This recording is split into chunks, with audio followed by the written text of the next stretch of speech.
Rais wa Marekani Donald Trump atangaza kusitisha juhudi za Marekani za kusindikiza meli katika mlango bahari wa Hormuz. Ukraine yaishtumu Urusi kwa kukiuka usitishaji vita uliotangazwa na Zelensky. Na Uganda apitisha sheria kama ya Urusi ya mawakala wa kigeni. Habari kamili. Washington.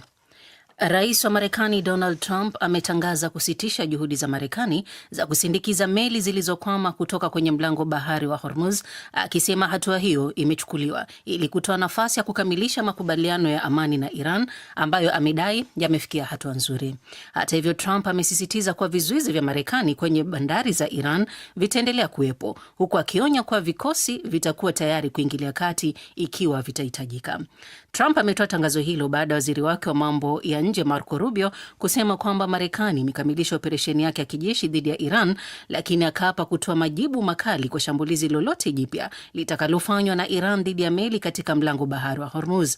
Hata hivyo, Iran kupitia waziri wake wa mambo ya nje Abbas Araghchi amejibu kauli ya Trump na kusema itakubali tu makubaliano thabiti ya haki na ya kudumu ili kumaliza mzozo huo wa Mashariki ya Kati, na kwamba Iran itafanya kila iwezalo ili kulinda haki na maslahi yake kwenye mazungumzo yao. Kiev. Waziri wa mambo ya nje wa Ukraine Andriy Sybiha ameilaumu Urusi kwa kuendeleza mashambulizi licha ya hatua ya upande mmoja ya kuitisha mapigano iliyotangazwa ya kusitisha mapigano iliyotangazwa na Rais Volodymyr Zelensky. Katika chapisho kwenye mtandao wa X, Sybiha amesema kwamba Urusi ilikiuka usitishaji mapigano ulioanzishwa na Ukraine kwa kurusha droni 108 na makombora matatu usiku kucha, ikiwa ni pamoja na mashambulizi ya mapema leo katika maeneo ya Kharkiv na Zaporizhia. Waziri wa mambo ya nje wa Ukraine amesema kwa mara nyingine tena Urusi imepuuza wito wa kusitisha uhasama unaoungwa mkono na mataifa kadhaa na mashirika ya kimataifa.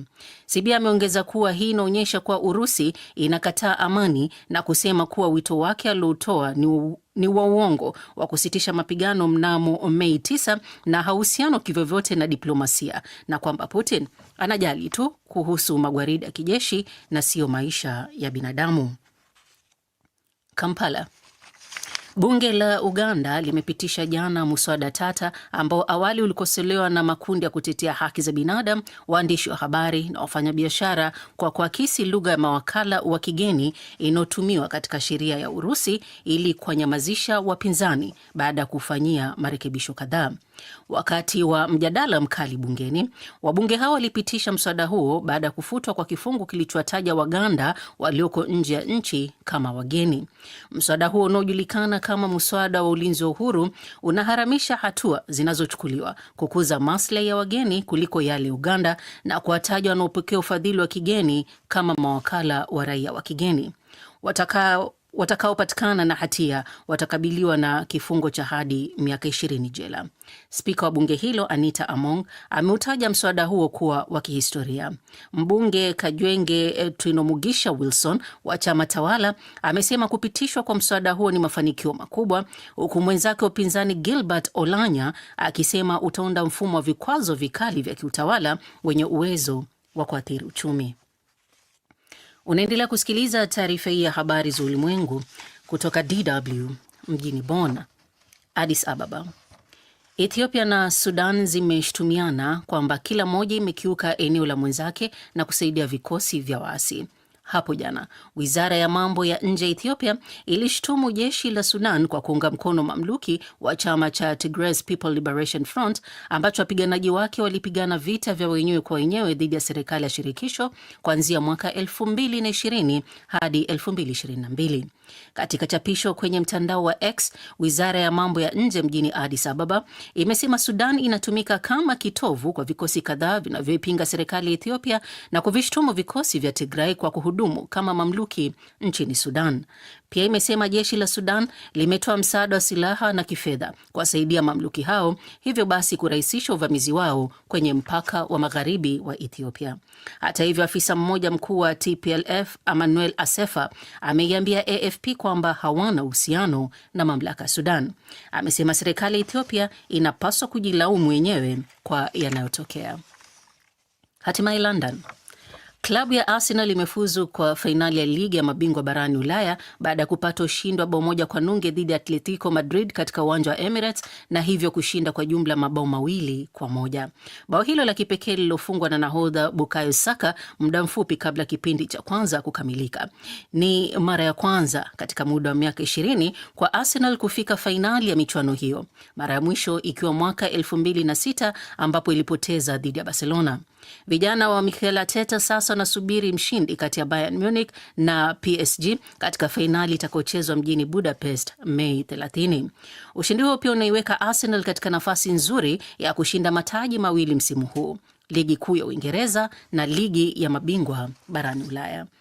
Na chama cha ukombozi wa watu wa Tigray ambacho ni chama kikuu cha kisiasa katika jimbo hilo kimesema kimechukua tena udhibiti wa utawala wa kisiasa kwenye jimbo hilo la kaskazini mwa Ethiopia kutokana na kitisho cha kukiukwa kifungu muhimu cha makubaliano ambayo yalivimaliza vita vya wenyewe kwa wenyewe na serikali ya shirikisho.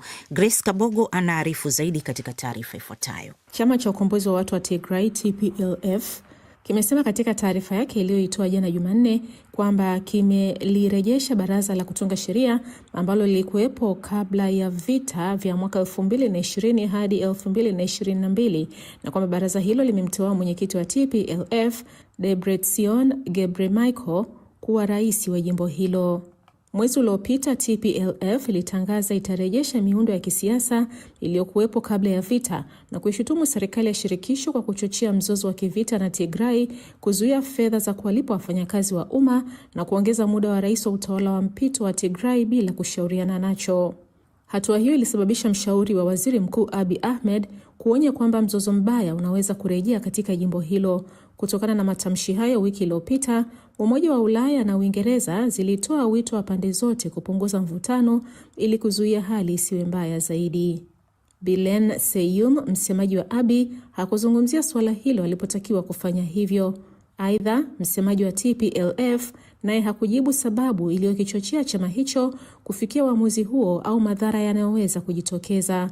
Rais wa mpito wa Tigray, Tadesse Worede, amesema anakusudia kubakia katika wadhifa wake, hali inayosababisha kuwepo kwa mamlaka mbili hasimu. Siku ya Jumatatu, milipuko karibu na ofisi za utawala wa mpito kwenye mji mkuu wa jimbo hilo Mekele ilisikika. Idhaa ya Kitigrinya ya shirika la utangazaji la Uingereza BBC ilimnukuu afisa wa polisi akisema kuwa mabomu ya kurushwa kwa mkono yalisababisha milipuko, lakini hapakuwa na majeruhi. Haikufahamika mara moja ni nani alihusika na mashambulizi hayo.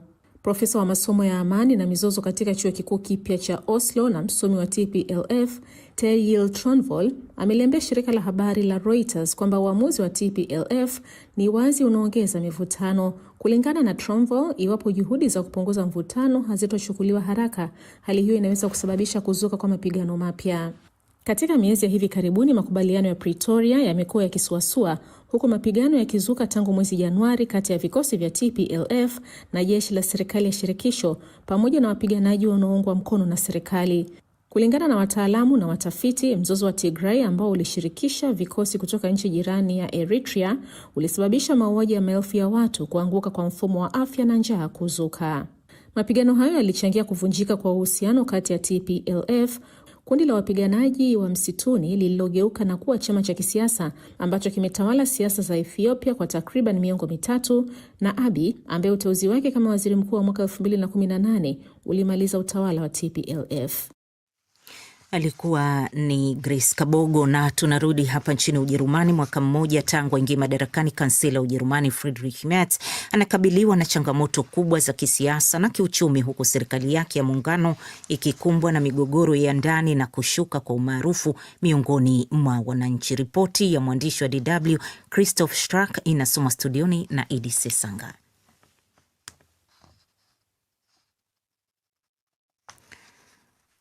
Serikali ya muungano kati ya vyama vya CDU, CSU na SPD imekuwa ikikosolewa kwa kushindwa kutekeleza ahadi zake kuu, huku tofauti za kisera zikiendelea kudhoofisha mshikamano wake. Hii imeibua hali ya kutoridhika hata ndani ya vyama vinavyounda serikali hiyo. Tangu mwanzo utawala wa Merz ulianza kwa changamoto baada ya kushindwa kupata kura za kutosha katika duru ya kwanza ya uchaguzi wa kansela bungeni, hali ambayo haijawahi kutokea katika historia ya Ujerumani baada ya vita. Hatimaye alichaguliwa katika duru ya pili, ishara ya udhaifu wa kisiasa wa muungano wake. Katika mwaka wake wa kwanza, Merz aliahidi mageuzi makubwa ya kiuchumi na kijamii, akitaja kila alichokiita msimu wa mageuzi. Mageuzi hayo yalilenga sekta muhimu kama afya, pensheni na kupunguza urasimu. Hata hivyo, hadi sasa hakuna hatua kubwa iliyotekelezwa kikamilifu. Badala yake, hatua kuu iliyochukuliwa ni kuanzishwa kwa mfumo maalum wa uwekezaji wa miundombinu na mabadiliko ya tabia nchi wenye thamani ya euro bilioni 500 unaotarajiwa kutumika hadi mwaka 2045. Mfuko huo unalenga kuboresha miundombinu kama reli na madaraja ambayo imekuwa ikidorora kwa muda mrefu. Ndani ya serikali, mvutano umeonekana wazi kati ya wizara muhimu, hasa kati ya waziri wa fedha kutoka chama cha SPD na waziri wa uchumi kutoka CDU. Migongano hii imekuwa ikikwamisha utekelezaji wa sera na kuchelewesha maamuzi muhimu ya kiuchumi. Aidha, tofauti za kisera zimejitokeza kuhusu mwelekeo wa sera za nishati, huku baadhi ya viongozi wa CDU wakitaka kurejea matumizi ya nishati ya nyuklia, jambo linalosababisha mjadala mkali kisiasa. Katika siku za karibuni, serikali imewasilisha mpango wa mageuzi ya sekta ya afya, ikiwa ni hatua ya kwanza kubwa ya kisera, lakini bado haujapitishwa na unatarajiwa kujadiliwa kwa miezi kadhaa bungeni. Kwa upande wa sera za nje, utawala wa Merz umekumbwa na changamoto mpya kufuatia mvutano na rais wa Marekani Donald Trump. Kauli za Merz kuikosoa Marekani kuhusu vita vya Irani zilisababisha majibu makali kutoka Washington, ikiwa ni pamoja na tangazo la kuondoa wanajeshi wa Marekani nchini Ujerumani na kuongeza ushuru kwa bidhaa za Ulaya. Hali hiyo imeongeza shinikizo kwa serikali ya Ujerumani, hasa wakati ambapo uchumi wake tayari unakabiliwa na changamoto. Wachambuzi wanasema matamshi ya moja kwa moja ya Merz mara nyingi yamekuwa yakimgharimu kisiasa. Hata hivyo, kansela Merz anaendelea kusisitiza umuhimu wa kudumisha uhusiano wa karibu wa Atlantic pamoja na mshikamano wa Umoja wa Ulaya, akionya kuwa hali ya sasa ya dunia inahitaji ushirikiano mkubwa zaidi.